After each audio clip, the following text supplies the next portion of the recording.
17 फरवरी साल 2004, समय सुबह 6:55 और इस वक्त एंट्री होती है एक पुलिस अफसर की, जो कि तिहाड़ जेल में बंद शेर सिंह राणा से मिलने के लिए आता है। कहानी जारी रखेंगे, लेकिन उससे पहले आपको बता दें कि पंकज सिंह उर्फ शेर सिंह राणा एक ऐसा नाम जो कि एक राजनीतिज्ञ है, जिसने एक भारतीय डकैत से सांसद बनी फूलन देवी की हत्या की थी। बता दें कि अगस्त 2014 में राणा को आजीवन कारावास और फूलन देवी की हत्या के लिए 1 लाख जुर्माना, साथ ही हत्या के साजिश के आरोप में 10 साल की सजा सुनाई गई थी। कहानी पर वापस लौटते हैं और बताते चले कि उस वक्त अफसर शेर सिंह को तिहाड़ जेल से पेशी के लिए ले जाने के लिए आता है और महज 10 मिनट के अंदर यानी 7:05 पर फूलन देवी की हत्या का मुख्य आरोपी शेर सिंह राणा तिहाड़ जेल से बाहर आ जाता है और फिर 40 मिनट बाद यानी 7:45 बजे जेल प्रशासन को पता चलता है कि राणा कोर्ट नहीं गया, बल्कि जेल से फरार हो गया है। आरोपी शेर सिंह राणा असल में जेल से भागने की यह साजिश पिछले 1 साल से रच रहा था, जिसकी जेल प्रशासन को भनक तक नहीं लगी। अब आपको बताते हैं कि यह किस्सा तब शुरू हुआ जब राणा को आभास हुआ कि उसके खिलाफ चल रहे मुकदमे के फैसले में उसे सजाए मौत भी हो सकती है। तब उसने जल्द से जल्द साल 2003 में जेल से फरार होने की ये योजना बनाना शुरू की थी। इस योजना के तहत उसने जेल में रहते हुए अपने सूत्रों के जरिए उन गैंगस्टरों के पास सूचना पहुंचवाई कि वे जेल से भागना चाहता है। और फिर क्या था, गैंगस्टरों ने भी राणा की फरारी के लिए पैसों का इंतजाम करने की मंजूरी दे दी। अब राणा को एक स्कीम की जरूरत थी। तभी उसे ख्याल आया अपने कस्बे रुड़की के एक बहरूपे संदीप का। राणा ने संदीप तक अपना मैसेज पहुंचवाया और उसे जेल में आकर मिलने को कहा। संदीप ने जेल में आकर राणा से मुलाकात की और राणा ने पूरी स्कीम उसे समझाई। राणा की तिहाड़ से फरारी में साथ देने के लिए संदीप राजी हो गया और उसने कहा कि वे इस काम के लिए 6 लाख रुपए लेगा। इस काम के लिए राणा ने पैसों का बंदोबस्त पहले ही कर रखा था, इसलिए उसने संदीप से कहा कि पैसों की चिंता ना करे, उसे पैसे मिल जाएंगे। इसके बाद जनवरी 2004 से शुरू हुआ जेल प्रशासन की आंखों में धूल झोंकने का ये खतरनाक खेल। बहरूपे संदीप ने जेल में लगातार आकर राणा से मुलाकात का सिलसिला शुरू किया। संदीप जेल में राणा के वकील प्रदीप ठाकुर की पहचान बताकर आता जाता था और राणा ने अपने भाई के जरिए जो रकम संदीप को मुहैया करवाई थी, उससे संदीप ने हथकड़ी और पुलिस की वर्दी का इंतजाम किया। और 16 फरवरी को संदीप जेल में आता है और राणा से कहता है कि कल सुबह प्लान के मुताबिक तैयार रहे।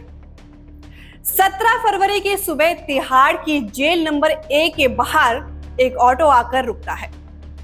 भेष बदलकर पुलिस अफसर की यूनिफॉर्म में संदीप तिहाड़ जेल के भीतर आता है और संदीप नकली वारंट और जाली दस्तावेज जल्दबाजी में जेल प्रशासन को दिखाते हुए कहता है कि हरिद्वार कोर्ट में राणा की पेशी है, इसीलिए उसे ले जाना है। जेल प्रशासन ने कोर्ट के दस्तावेजों को सरसरी तौर पर देखते हुए इजाजत दी थी। संदीप राणा को हथकड़ी पहनाई और कैदी को बाहर ले जाने पर मिलने वाले भोजन भत्ते के रूप में जेल प्रशासन से 40 रुपए लिए। इसके बाद राणा को लेकर संदीप जेल के दरवाजे के बाहर पहुंचा, जहां एक ऑटो उसका इंतजार कर रहा था। दोनों उस ऑटो में बैठते हैं और संदीप के जेल में दाखिल होने के करीब 10 मिनट बाद ही जेल से रवाना हो जाते हैं। तेज रफ्तार में तिहाड़ जेल से ऑटो निकलता है और कश्मीरी गेट ISBT पर रुक जाता है और उसी समय राणा और संदीप ऑटो से उतरते हैं और दोनों गाजियाबाद के लिए जा रही बस में जा बैठते हैं। इधर इतने वक्त में तिहाड़ जेल में अफरा तफरी मच जाती है कि राणा भाग गया है। हर बड़ा ओहदेदार अपने अधीन को डांटता है और इधर उधर फोन की घंटियां बजने लगती है। उधर गाजियाबाद उतरकर राणा और संदीप अलग हो जाते हैं। यहाँ से राणा पहले मुरादाबाद जाता है और मुरादाबाद पहुंचकर वे अपने कुछ और सूत्रों से बातचीत करता है और अगली गाड़ी से रांची चला जाता है। वहीं इस बीच पुलिस कार्रवाई करते हुए रुड़की, हरिद्वार और मुजफ्फरनगर स्थित राणा के तमाम ठिकानों पर छापेमारी शुरू कर देती है, लेकिन राणा का बाल तक पुलिस को नहीं मिल पाता और रांची पहुंचते ही राणा अपने एक मददगार से मिलता है और स्कीम के मुताबिक इंतजाम का जायजा लेता है।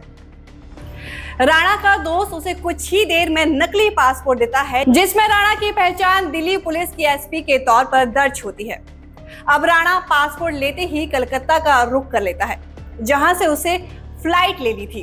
कलकत्ता पहुंचकर राणा बांग्लादेश की उड़ान भरता है और वो देश से ही गायब हो जाता है। हालांकि कुछ ही दिनों में राणा का साथ देने वाले संदीप को पुलिस गिरफ्तार कर लेती है, लेकिन संदीप से राणा की कोई पुख्ता खबर पुलिस को नहीं मिलती।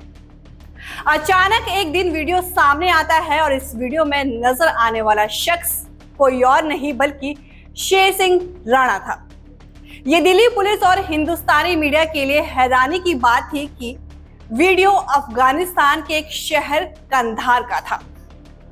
असल में बांग्लादेश पहुंचने के बाद राणा ने वहां फर्जी कागजात के आधार पर एक विश्वविद्यालय में दाखिला लिया था। इसी बीच उसने भारत से अफगानिस्तान के वीजा का इंतजाम किया और फिर दुबई गया।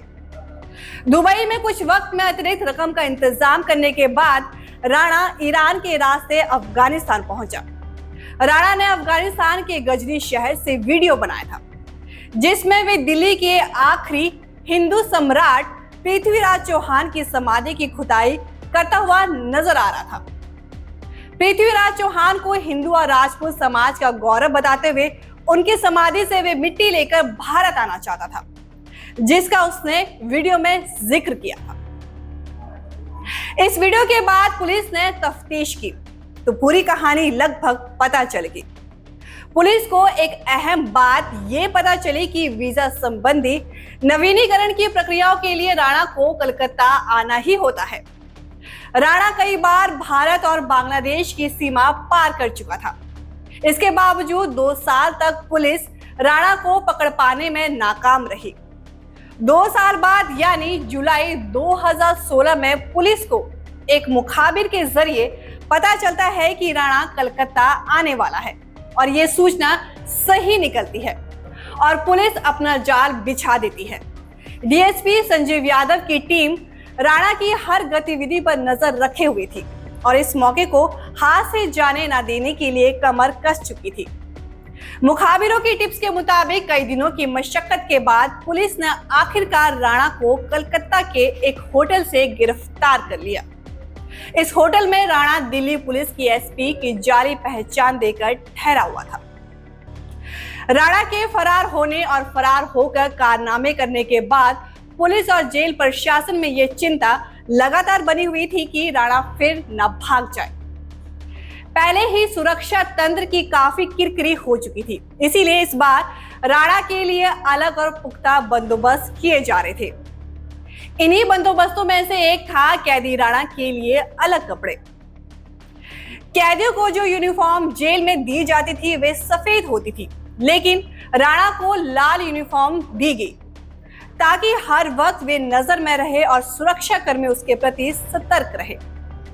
लेकिन यह इंतजाम ज्यादा नहीं चल पाया, क्योंकि राणा ने इस भेदभाव के खिलाफ याचिका दायर की और कोर्ट ने उसे यूनिफॉर्म देने के आदेश दे दिए। तिहाड़ जेल में रहते हुए शेर सिंह राणा ने एक तरह से अपनी आत्मकथा लिख डाली। हापर कॉलिंस पब्लिशर्स इंडिया नई दिल्ली द्वारा फूलन देवी हत्याकांड में आरोपी तिहाड़ जेल में बंद शेर सिंह राणा द्वारा लिखित जेल डायरी तिहाड़ से काबुल कंधार तक प्रकाशित की गई। पुस्तक में शेर सिंह राणा ने अपनी जुबानी अपने बचपन, विद्यार्थी जीवन के बारे में भी कई खुलासे किए। इस किताब में फूलन हत्याकांड के आरोप में तिहाड़ पहुंचने और तिहाड़ में जेल जीवन के शेर सिंह राणा के संस्मरण है। अफगानिस्तान से अंतिम हिंदू सम्राट पृथ्वीराज की समाधि खोदकर भारत लाने की बचपन की इच्छा का भी उसने जिक्र किया है। उसने लिखा है कि इस काम के लिए उसे तिहाड़ से फरार होना पड़ा। जेल डायरी में राणा ने देश की सबसे सुरक्षित समझी जाने वाली जेल की सुरक्षा व्यवस्था को आसानी से ठेंगा दिखाकर फरार हो जाने की कहानी भी विस्तार से लिखी।